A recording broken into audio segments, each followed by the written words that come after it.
એના લોક paneer butter cheese વેચતાને અને લોકોના આરોગ્ય સાથે ચેડા કરતા લોકોને સાંખી લેવાશે નહીં. પ્રફુલ્લ પાનસુરિયા. અમરેલીના આંગણે પધારેલા આરોગ્ય મંત્રી પ્રફુલ્લ પાનસુરિયાએ ધગધગતું નિવેદન આપ્યું હતું. પનીર ચીઝ બટર સામે પ્રતિબંધ બાદ આરોગ્ય મંત્રીએ હુંકાર કરતા જણાવ્યું હતું કે ગુજરાતમાં ભેળસેળિયા માફિયા સામે સરકારે કડક સંદેશ આપ્યો છે. એને લોક પનીર બટર ચીઝ વેચતા હતા અને લોકોના આરોગ્ય સાથે ચેડા કરતા હતા. એમને સાંખી લેવાશે નહીં. કાલે ગ્રેજ્યુએટ પ્રસિદ્ધ કરી દીધું છે. એક પણ ભેળસેળ માફિયાને બક્ષવામાં નહીં આવે અથવા સજા ભોગવવાની તૈયારી રાખે. ગઈકાલે 74 જગ્યાએ તપાસ કરીને 1000 કિલો પનીર વગેરે ચીઝને નષ્ટ કરી દેવામાં આવ્યું છે. લોકોને પણ અપીલ કરું છું કે સસ્તી અને બ્રાન્ડ વગરની વસ્તુઓ વેચનારા પાસેથી ખરીદવી નહીં. સ્ટાન્ડર્ડ ડેરી પ્રોડક્ટ્સ પાસેથી જ ખરીદવી. સરકારના ઝીરો ટોલરન્સ સાથે આગળ વધી રહ્યા છીએ. આરોગ્ય વિભાગ છેલ્લા 4 મહિનાથી આગળ વધી રહ્યા છીએ અને ગતિ પકડી છે. ભેળસેળિયાની કમર તોડી નાખીશું.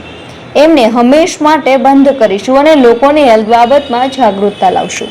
ગુજરાતમાં ભેળસેળિયા માફિયાઓ ને સરકારે ખૂબ કડક સંદેશા સાથે પનીર બટર ચીઝ એનાલોગ જે વેચતા હતા અને લોકોના હેલ્થ સાથે ચેડા કરતા હતા એમને સાંખી લેવાશે નહીં.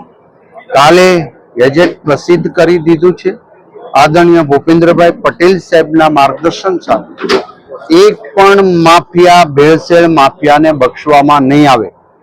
સુધરી જાય અથવા તો સજા ભોગવવાની તૈયારી રાખે.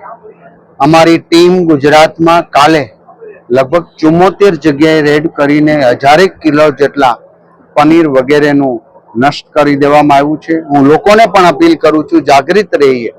આવા સસ્તી અને એકદમ કોઈ બ્રાન્ડ વગરની વસ્તુ વેચનારા લોકો પાસેથી આપણે ખરીદીએ નહીં.